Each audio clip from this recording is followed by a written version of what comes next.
Kada žmonės daugiausiai susitikdavo kaime?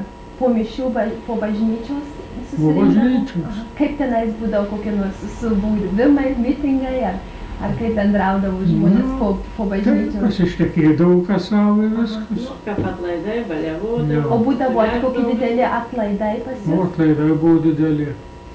Ypač Šventa Ona, taip ir važiuodavo iš mūsų, sakydavo, nuo mūsų, ten nuo Lenkų, netoli Lenkų rubežo. Apie kokią, daugiau, kaip apsistodė, daugiau kokią 20, apie 25, nedaugiau kilometrai buvo. Bet atvažiuodavo dar iš toliau tie Lenkai, vadinasi, kokias 3 dienas jie būdavo valščių ir bažnyčios susineždavo, koplyčia sakydavo, tai ten susidėdavo varškai sviesto kiaušinių, jie ten valgydavo, baliavodavo.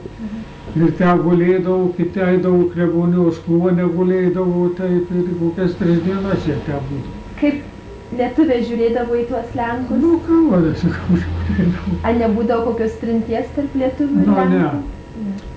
Eidavo apie bažnyčią klupšti, atgailas darydavo, vadinasi, mes neturėjom supratimo apie tais atgailas vaikai.